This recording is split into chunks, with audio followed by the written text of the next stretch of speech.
The Israeli army is conducting an extensive raid in Jenin in the occupied West Bank. The raid began over 24 hours ago, early on Tuesday.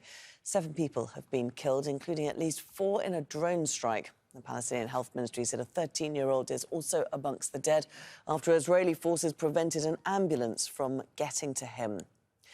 Charles Stratford joins us now from Ramallah. So, Charles, bring us up to speed with what the latest situation is now in Jenin. Well, we're just seeing video that's dropped, I suppose, about half an hour ago of what's being reported as the Israeli military having surrounded a particular home in the refugee camp in Jenin.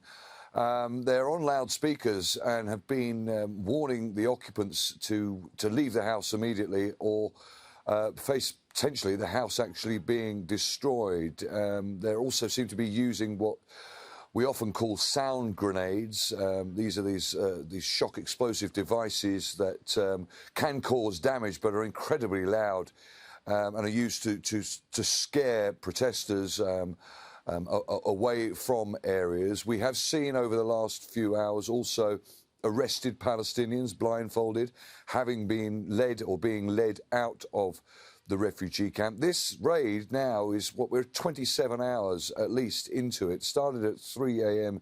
yesterday morning. Definitely one of the longest, one of the largest raids we've seen since the beginning of the war, involving dozens of Israeli military vehicles and those armoured Israeli army bulldozers that cause so much destruction, ripping up infrastructure, so vital for people living in these areas. It's something that the Palestinians and Palestinian human rights groups often call collective punishment. As you say, 7 people killed so far in this raid, but important to recognise that one of those people, one of those persons was that 13-year-old boy who we are told was actually had physical disabilities and regularly went to the hospital to receive treatment, but on this instance was prevented from getting into the hospital because the Israeli military had surrounded it, all 3 hospitals, and he passed away. So still no sign that this raid is over yet. We're also hearing reports that there have been raids